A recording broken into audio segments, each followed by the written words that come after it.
You're listening to Meditating the Word. This year, we're reading the Bible in a year. We'll read the entire Bible in the chronological order in which the events occurred. You can download a copy of the reading plan from blueletterbible.com. You'll find a link in the notes. The translation I'm using is the World English Bible, but feel free to follow along in whichever translation you prefer.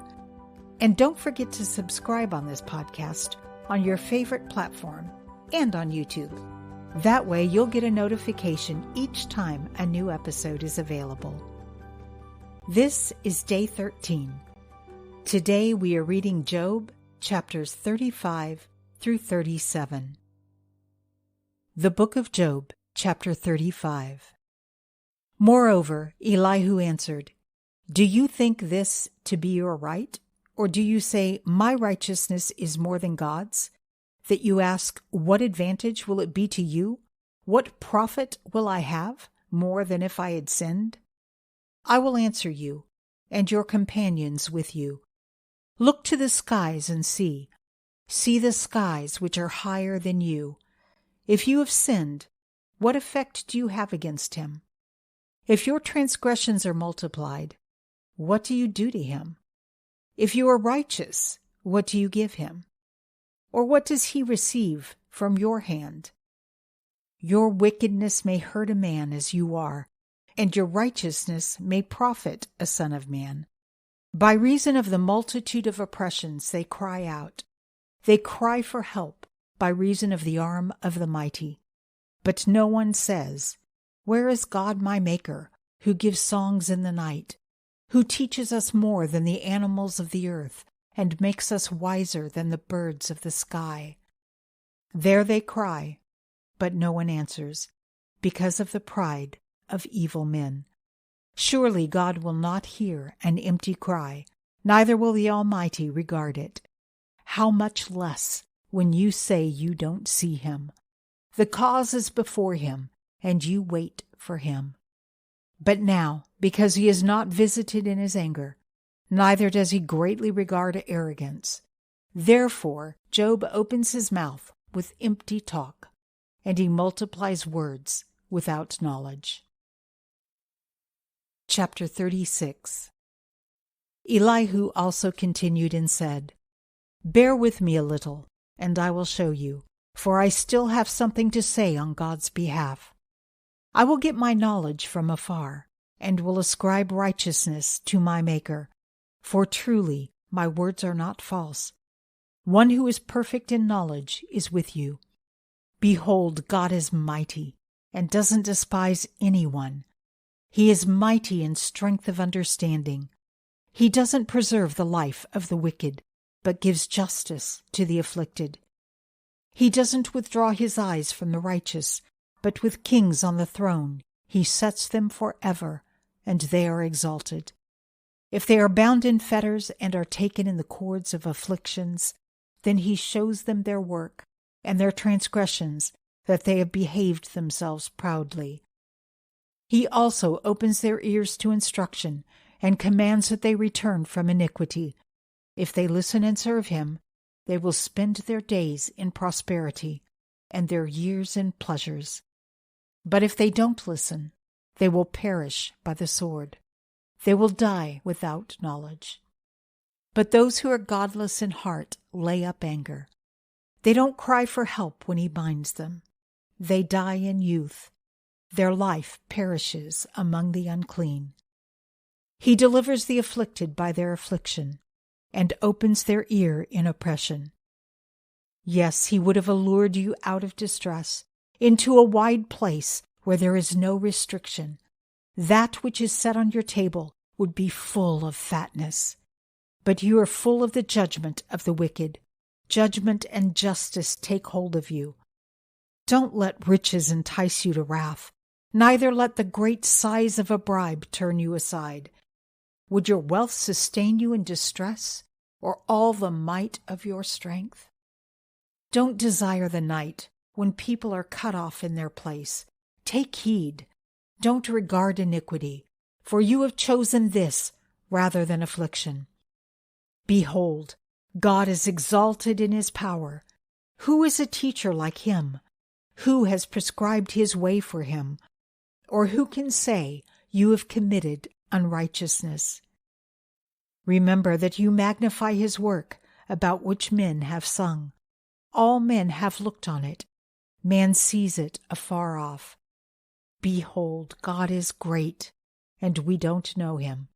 The number of his years is unsearchable, for he draws up the drops of water, which distill in rain from his vapor, which the skies pour down, and which drop on man abundantly. Indeed, can anyone understand the spreading of the clouds and the thunderings of his pavilion? Behold, he spreads his light around him. He covers the bottom of the sea, for by these he judges the people. He gives food in abundance. He covers his hands with the lightning, and commands it to strike the mark. Its noise tells about him, and the livestock also, concerning the storm that comes up. Chapter 37. Yes, at this my heart trembles, and is moved out of its place. Hear, oh, hear the noise of his voice, the sound that goes out of his mouth. He sends it out under the whole sky, and is lightning to the ends of the earth. After it, a voice roars. He thunders with the voice of his majesty. He doesn't hold back anything when his voice is heard. God thunders marvelously with his voice. He does great things which we can't comprehend.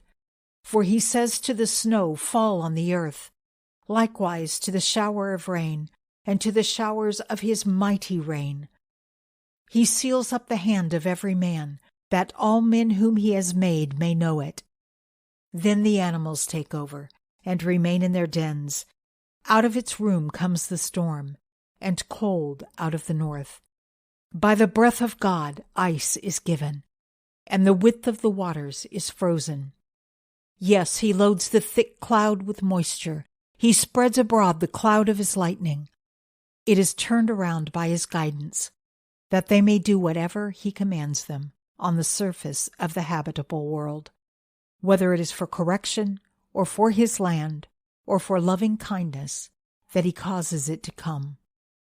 Listen to this, Job.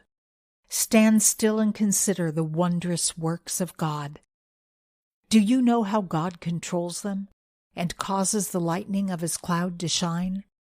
Do you know the workings of the clouds, the wondrous works of him who is perfect in knowledge? You whose clothing is warm when the earth is still by reason of the south wind, can you with him spread out the sky, which is strong as a cast metal mirror?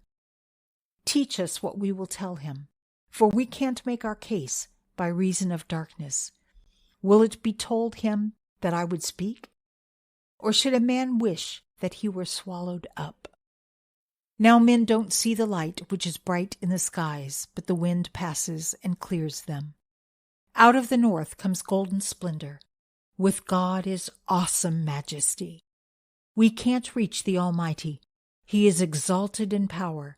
In justice and great righteousness he will not oppress. Therefore men revere him. He doesn't regard any who are wise of heart. Father God, there is no other God like you.